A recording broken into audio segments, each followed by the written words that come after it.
Hi friends, എല്ലാവർക്കും നമസ്കാരം. എല്ലാവർക്കും നമ്മുടെ പുതിയ വീഡിയോയിലേക്ക് സ്വാഗതം. ഇന്ന് ഞാൻ നിങ്ങളുമായിട്ട് ഷെയർ ചെയ്യുന്നത് വളരെ ടേസ്റ്റി ആയിട്ടുള്ളൊരു ഉള്ളിക്കറിയുടെ റെസിപ്പി ആയിട്ടാണ്. ഈ ഉള്ളിക്കറി ഉണ്ടാക്കാൻ തുടങ്ങാം. അതിനാവശ്യമുള്ള ഇൻഗ്രീഡിയൻസ് എന്തൊക്കെയാണെന്ന് നോക്കാം. ചെറിയ ഉള്ളി തൊലിയെല്ലാം കളഞ്ഞെടുത്തതിന് ശേഷം ഇതുപോലുള്ള കഷ്ണങ്ങളായിട്ട് ഞാനിവിടെ മുറിച്ച് വെച്ചിട്ടുണ്ട്. ഞാനിവിടെ 1 കപ്പ് ഉള്ളിയാണ് കറി ഉണ്ടാക്കാനായിട്ട് എടുത്തിരിക്കുന്നത്.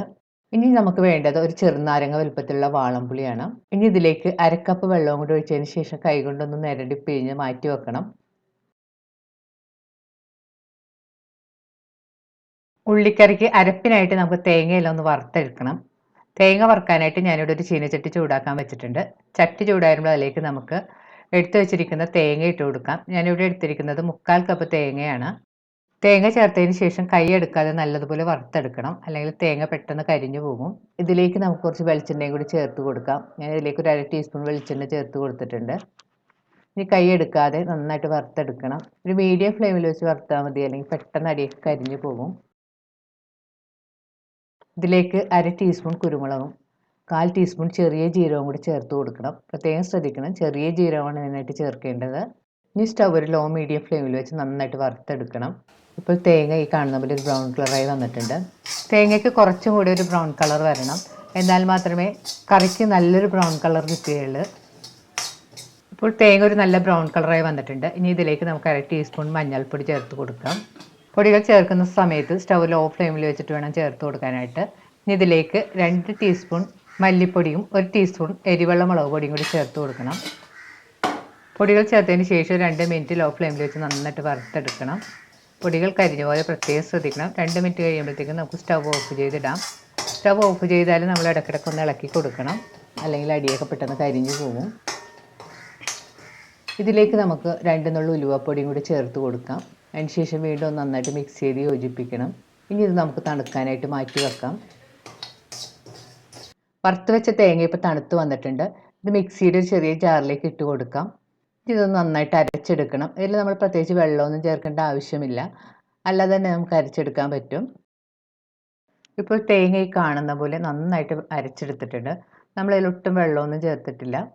ഇനി നമുക്കിത് മാറ്റി വെക്കാം.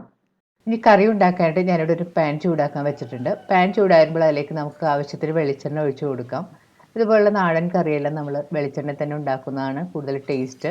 വെളിച്ചെണ്ണ നല്ലതുപോലെ ചൂടാകുമ്പോൾ ഇതിലേക്ക് നമുക്ക് 1 ടീസ്പൂൺ കടുക് ഇട്ട് പൊട്ടിക്കണം. കടുക് നല്ലതുപോലെ പൊട്ടി വരുമ്പോൾ ഇതിലേക്ക് ഒരു 2 കറിവേപ്പിലയും 2 ഉണക്കമുളക് രണ്ടായിട്ട് മുറിച്ചതും കൂടി ചേർത്ത് കൊടുക്കണം.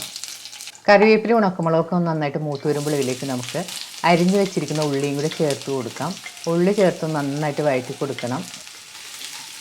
ഉള്ളി ചേർത്തതിന് ശേഷം സ്റ്റവ് ഒരു മീഡിയം ഫ്ലെയിമിൽ വെച്ച് 5 മിനിറ്റ് നന്നായിട്ട് വഴറ്റി കൊടുക്കാം. ഉള്ളി എല്ലാവരും ചെറിയ ബ്രൗൺ കളറായിട്ട് വരണം. ഉള്ളി വഴറ്റുന്ന സമയത്ത് നമുക്ക് ഇതിൻ്റെ കൂടെ 2 പച്ചമുളകും കൂടി ചേർത്ത് കൊടുക്കാം. ഞാൻ പച്ചമുളക് ചേർക്കാൻ മറന്നുപോയതാണ്. ഇനി ഇതിലേക്ക് പാകത്തിനുള്ള ഉപ്പ് കൂടിയും കൂടി ചേർത്ത് നന്നായിട്ട് വഴറ്റി കൊടുക്കാം. ഇപ്പോൾ ഉള്ളി ഒരു ചെറിയ ബ്രൗൺ കളറായി വന്നിട്ടുണ്ട്. ഈ സമയത്ത് നമുക്ക് ഇതിലേക്ക് പിഴിഞ്ഞ് വെച്ചിരിക്കുന്ന പുളിയും കൂടി ചേർത്ത് കൊടുക്കണം.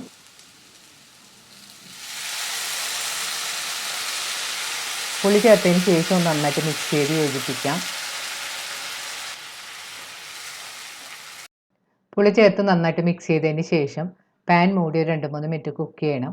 കൂടുതൽ സമയമൊന്നും കുക്ക് ചെയ്യേണ്ട ആവശ്യമില്ല, കാരണം പിന്നെ അരപ്പൊക്കെ ചേർത്ത് നമ്മൾ കുക്ക് ചെയ്യാനുള്ളതാണ്. 3 മിനിറ്റ് കഴിയുമ്പോഴത്തേക്ക് പാൻ ഒന്ന് തുറന്നതിന് ശേഷം നന്നായിട്ട് മിക്സ് ചെയ്ത് കൊടുക്കാം.